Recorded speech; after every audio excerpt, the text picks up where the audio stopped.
A Native American tribe in Vermont is demanding that Ben & Jerry's return their stolen land the HQ is built on, to return what they have stolen from them. You see, Ben & Jerry's tweeted out on the 4th of July, or I think it was it on the 4th of July? Do they have the tweet in the article? That, we are all on stolen land or whatever. I love it. They're now seeing a boycott because of it. Times of Israel says Ben & Jerry's sees boycott call after July 4th appeal to return stolen indigenous land. They said on the 4th of July, it's hilarious. This 4th of July, it's high time we recognize the U.S. exists on stolen indigenous land and commit to returning it. Learn how to take more action now. I got an idea. Y'all can put your money where your mouth is and give back the land and start paying rent to the Native Americans whose land you're on. How about that? Readers added context as despite Ben & Jerry's supposed commitment to returning land they feel was stolen, they have yet to reach out to the tribe whose land their HQ is on and arrange a return of the land to them. Oh boy. I love this one. Well, the tribe is making the demand. They say, good sirs, we will take you up on your offer. You must give us the land back. From 13 ABC, they say, members of an indigenous tribe who are descendants of Native Americans have reportedly expressed interest in taking back the land now occupied by popular ice cream makers Ben & Jerry's after the company made a controversial call for America to return stolen land. Chief of the Nulhagen Band of the Kusuk Abenaki Nation, Don Stevens, tells Newsweek that his tribe is always interested in reclaiming the stewardship of our lands. But the ice cream company has yet to contact them regarding land its headquarters now sits on. Let me know what I can do, guys. I am a firm believer of live and let live, to a great degree. And that is to say that if you believe in free speech, well, then I believe I will respect your right to free speech and we will all speak and have that debate. And if you oppose free speech, then I agree with you and I will censor you at every turn. You see how that works? You do unto others as they would have you do. You do unto others as they would do unto you. Right? The idea being, if someone says speech should not be free, I'll say, okay, well, then we'll censor you. Right? Because what you're advocating for applies to you, not others. You see what I'm saying? We're advocating for the way the world should be in how we want to live. But you do not get to tell other people how to live. So if you say I'm for free speech, I'll be like, well, I'll protect your free speech then. If you say I'm against it, well, So if Ben & Jerry's demands the return of stolen indigenous land, well, then, okay, well, all right, let's start with you. And I will help facilitate that exchange. That is to say, I will absolutely look into how I can help the Kusuk Abenaki Nation get their land back. I would love to pursue that. Absolutely 100%. I wouldn't in every capacity because I don't believe in that. I believe we're well beyond this point. Nations get conquered all the time.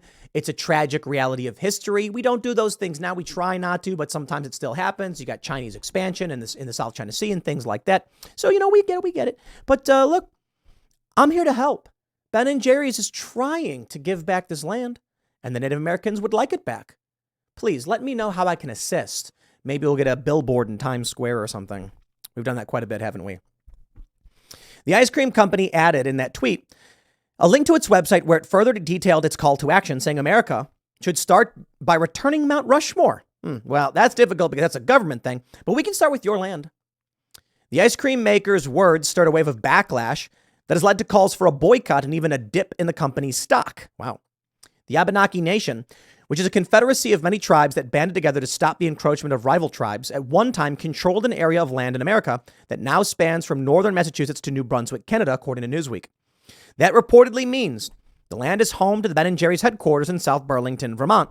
That land was once part of the Abenaki Nation's territory.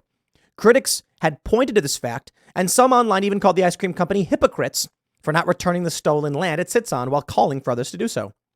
Ben & Jerry's has so far not publicly responded to calls to return its headquarters land. The national desk has reached out to the ice cream company, but has yet to hear back. If a response is received, it will be added to this article. All right, well, when Newsweek asked if this tribe would want to see the land occupied by Ben & Jerry's headquarters returned, Abenaki Nation Chief Don Stevens says we're always interested in reclaiming land. Yes, we know. The stock price for Ben & Jerry's parent company, London-based Unilever, fell by more than 0.6% midday Thursday. That's a $2.5 billion loss. Okay, well, here's the article. Here's the tweet. Let us entertain their call to action. Ben & Jerry's, owned by a massive multinational corporation, wants us in the U.S. to return stolen land. I wonder. London-based. Uh-oh. Is somebody salty about, dare I say, a little old revolution that may have taken place some 250 or so years ago? Aw, yeah, y'all salty about it over there in London? Here we go. The U.S. was founded on stolen indigenous land. This July 4th, let's commit to returning it. Uh-oh. Uh-oh. I can hear Ireland. I can hear Ireland, Northern Ireland screaming out as the peace wall crumbles. And the Ireland is reunited. No, to be fair, there are people who live in Northern Ireland who actually like Northern Ireland. They like the United Kingdom. There are people in Northern Ireland who don't quite like it, hence the troubles back in the day. So how about this London-based Unilever? Let's play a game. And this game is Scotland is now independent, and Northern Ireland is reunited with Ireland and falls under the government of Ireland and not the United Kingdom. Oh, what's that? It's not a game you want to play. The U.S. was founded on stolen land. Spare me. The world is founded on quote-unquote stolen land because you can go back and find every nation at some point had somebody else there with a different name. So don't play stupid games. Oh, here's what they said. Oh, wow. Tunkasila Sakpe. You really want to go there, Ben and Jerry's? The 4th of July. Who doesn't love a good parade, some tasty barbecue? This is a massive multinational corporation pretending to be political and pandering to cult members, many of whom fall for it. When Indigenous leaders blocked the road to Mount Rushmore before an Independence Day celebration in 2020, it highlighted a conflict that most Americans probably know little about. Long before South Dakota had become a state, long before the faces of 4 American presidents were blasted into the side of it, that mountain was known as Tunkasila Sakpe. The 6 grandfathers, the Lakota Sioux, a holy mountain that rises up from the Black Hills, land they considered sacred. I'm going to stop you right there. I am tremendously triggered and offended over the sacred land argument because it's made every single time. Why? Because there are religious protections and legal arguments for religious issues that they use to try and gain their land back. I can respect the attempts at gaining land and all of that stuff. Yes, I've watched Yellowstone, as many have. Native Americans want their land.